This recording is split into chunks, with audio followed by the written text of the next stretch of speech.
रात का 2 बज रहा था। सायरन बजता है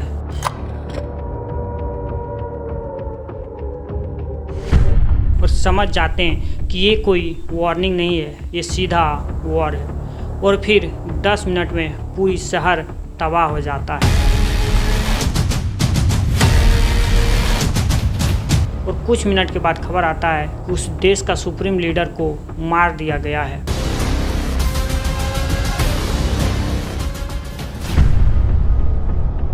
लेकिन तब लोगों को ये पता नहीं था कि ये वॉर उनके घर तक भी पहुंचने वाले हैं।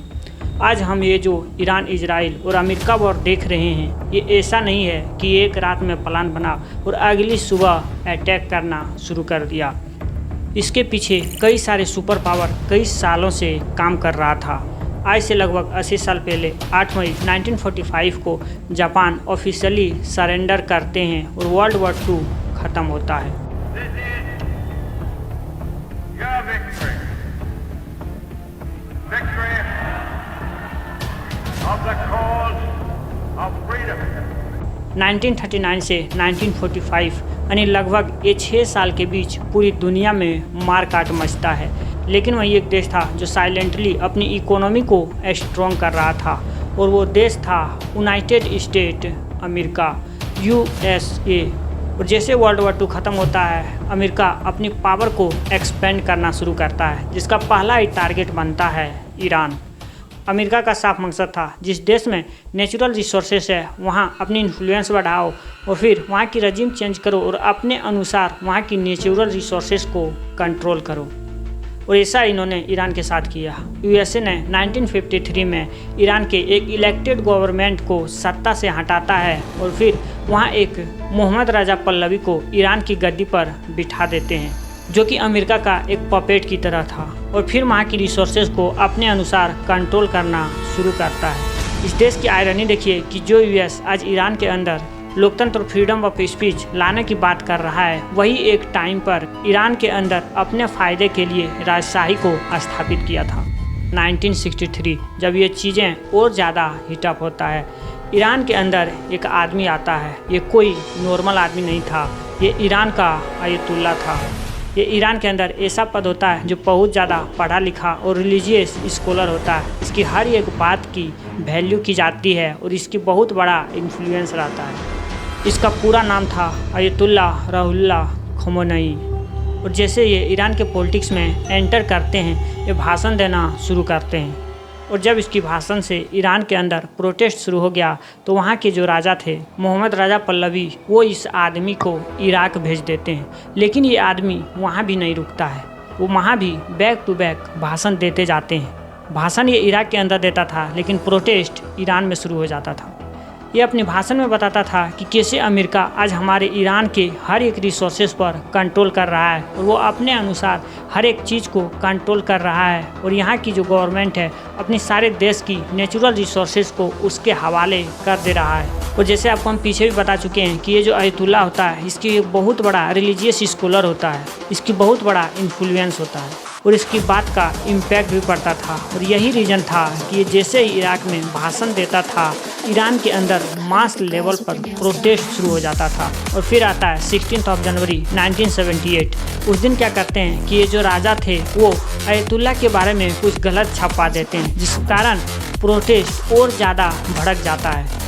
ये एक तरह की सर्कल बन गया था। प्रोटेस्ट होता था, राजा पुलिस और आर्मी को भेज करके लाठी डंडा चलवाते थे, फिर उसमें कुछ आदमी की डेथ हो रहा था और फिर उस आदमी के लिए प्रोटेस्ट होता था। और इस चीज़ का सलूशन राजा के पास था ही नहीं।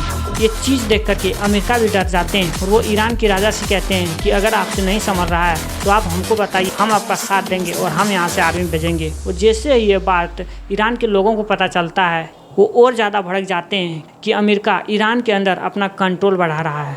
और जब ये प्रोटेस्ट राजा से नहीं संभला तो वो मार्स लॉ इम्पोज कर दिए। बेसिकली एक ऐसा लॉ है जिसमें लोगों का सिविल लॉ ख़त्म हो जाते हैं।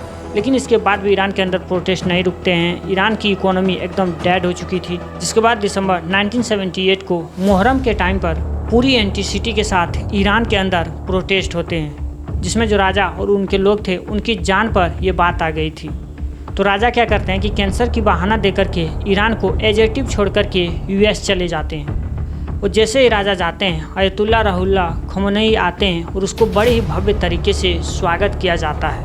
उसके बाद खमेनी क्या करते हैं कि जितने भी पीएम वगैरह थे उसको हटा देते हैं और फिर 1979 में वोटिंग कराते हैं, जिसमें 98% वोटिंग इस फेवर में आया था कि ईरान को ना ही कोई डेमोक्रेसी चाहिए और ना ही कोई राजशाही, ईरान को एक इस्लामिक रिपब्लिक बनना चाहिए।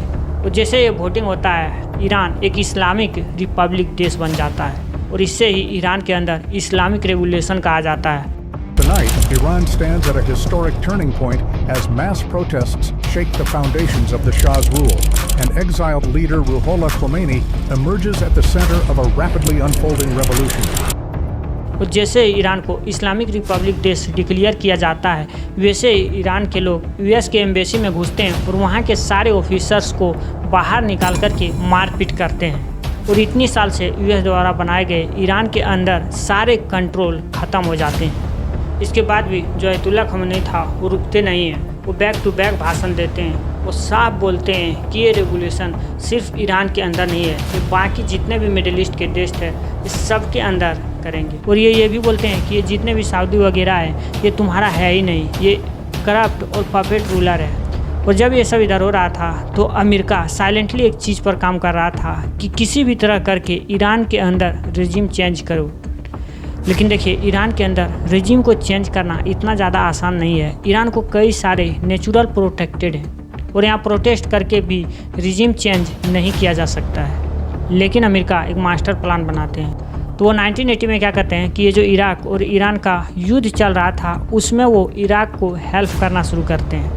अमेरिका के आईएसआई को पता था कि इराक ईरान के खिलाफ केमिकल वेपन यूज कर रहे हैं, लेकिन तब पर भी अमेरिका खुल करके इराक का सपोर्ट और हेल्प करते हैं। इसको लेकर के ईरान कई बार यूएन और कई सारे देश से भी बोला कि देखिए हम इराक के खिलाफ केमिकल वेपन यूज नहीं कर रहे हैं, लेकिन ये हमारे खिलाफ केमिकल वेपन यूज कर रहे हैं। जब ये वॉर ख़त्म होता है तो ईरान को एक क्लियर हो जाता है कि अगर हमें सर्वाइवल चाहिए तो हमें खुद खड़ा होना पड़ेगा और खुद के लिए हमें एक ऐसा वेपन बनाना पड़ेगा जिससे हम प्रोटेक्टेड रह सके। और वो एक ही चीज़ था और वो था एटॉमिक वेपन। और इसके सपोर्ट में भी ईरान के कई सारे लीडर थे, लेकिन जो अयतुल्ला खमेनी था वो इसका बिल्कुल खिलाफ था। उसका मानना था कि ये जो मास डिस्ट्रक्शंस वाले वेपन होते हैं वो इस्लाम का खिलाफ हैं। और यही रीज़न था कि जब तक अयतुल्ला खमेनी रहे ईरान के अंदर उतना ज़्यादा एटॉमिक वेपन के बारे में बात नहीं हुआ। लेकिन 1989 में अयतुल्ला खमेनी की डेथ हो जाता है, जिसके बाद ईरान की गद्दी पर बैठता है अली खामनेई और वहीं से शुरू होता है एटॉमिक वेपन। जिसके बाद अमेरिका बार बार यही बोल करके ईरान के ऊपर अटैक करता है कि ये यूरेनियम रिचमेंट बढ़ा रहा है। दोस्तों इस वीडियो को यहीं एंड करते हैं। अगर इसका पार्ट 2 देखना चाहते हैं तो कमेंट करें पार्ट 2, हम जल्द ही इस पर पार्ट 2 बनाएंगे। और इस वीडियो को ज़्यादा से ज़्यादा शेयर करें और लाइक करें, क्योंकि एक वीडियो बनाने में हमें बहुत ज़्यादा टाइम और एफर्ट लगता है। और ऐसे वीडियो के लिए चैनल को सब्सक्राइब करके पेज को फॉलो करें। जय हिंद, वंदे मातरम।